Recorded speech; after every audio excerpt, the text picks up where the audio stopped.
नमस्कार, मैं मनोज श्रीवास्तव, अखिल भारतीय कायस्थ महासभा का राष्ट्रीय महासचिव और एक सामाजिक कार्यकर्ता भी हूँ। मैं दिल्ली के बजट को देख करके बहुत उत्साहित हूँ। रेखा जी ने बहुत अच्छा बजट बनाया है, हर क्षेत्र को ध्यान में रखा है, परंतु मिडिल क्लास की एक बहुत बड़ी समस्या है। दरअसल में गवर्नमेंट जब सत्ता में होती हैं तो बड़े बड़े वादे कर देती हैं, जैसे कि पर्यावरण को लेकर के 2010 में एक फ्यूल लाया गया था सीएनजी, और सीएनजी की गाड़ियों को प्रोत्साहित करने के लिए कई कंपनियों ने, सबसे पहले मेरे ख्याल से मारुति ने बनाया था।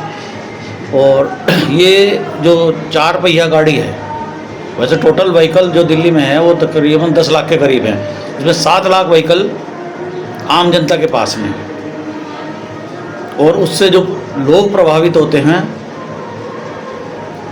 उनकी संख्या तकरीबन 10 से 20 लाख होगी। इससे ज़्यादा भी हो सकती है, क्योंकि एक गाड़ी में 5 लोग तो एक परिवार होता है।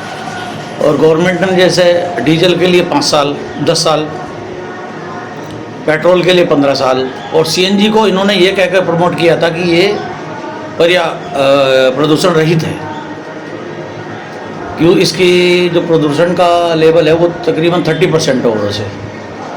तो इसको 2010 से लागू किया गया था, 2025 आने वाला है, तो लगभग अधिकांश गाड़ियाँ अब डैमेज होने वाली हैं। तो गवर्नमेंट को चाहिए कि अगर उन्होंने, क्योंकि फिर अब ये इलेक्ट्रिक व्हीकल भी लाने वाले हैं, तो इलेक्ट्रिक व्हीकल भी कुछ दिनों बाद में कौन पब्लिक क्यों लेगी, तो हो सकता है उसे भी फिर ये 15 साल बाद डैमेज करें। तो इससे बढ़िया तो पेट्रोल की गाड़ी ना चलाए। तो गवर्नमेंट अगर अपनी पॉलिसी लाती है और इन सब चीज़ों के लिए चाहती है कि पब्लिक आगे आए, तो उसे सपोर्ट भी करना चाहिए। जैसे 10 साल था डीजल का, 15 साल इसका हो गया पेट्रोल का, तो सीएनजी पे 20 साल करने चाहिए, फिटनेस के बाद में 5 साल का एक्सटेंशन देना चाहिए। ईवी व्हीकल को भी बढ़ाना चाहिए थोड़ा सा। अब पब्लिक रिस्क लेकर के, जो लोग शुरुआत में लग गए थे इसमें सीएनजी के साथ, गवर्नमेंट की पॉलिसी को लेकर के, पॉल्यूशन को लेकर के वो चिंतित थे, उन्होंने इस तरफ कदम बढ़ाया, जबकि आम जनता इसका विरोध कर रही थी शीला जी की गवर्नमेंट के टाइम में। तो गवर्नमेंट को इसके बारे में भी सोचना चाहिए, या फिर जिन लोगों की गाड़ियां अब डैमेज हो रही हैं, टाइम आ गया है, तो उनको कुछ अलग से सब्सिडी दें, इससे कि आम जनता, क्योंकि मिडिल क्लास ही होता है और बड़ी मुश्किल से वो गाड़ियां खरीद पाता है, और वो गवर्नमेंट के साथ चल भी रहा है, सब कुछ कर रहा है, फिर भी उसको ये कोई सुविधा नहीं दी गई। अधिकांश लोग लकड़ियां जला रहे हैं ना, कूड़ा जल रहा है ना, उनसे भी तो पोल्यूशन हो रहा है। इन गाड़ियों से कितना पोल्यूशन होगा? टोटल 12% का 30%। तो अब इस पे गवर्नमेंट को ध्यान देना चाहिए, और ये दिसंबर से पहले ही इसका बोलें, क्योंकि दिसंबर 2015 में के आसपास ये गाड़ियाँ आई थी।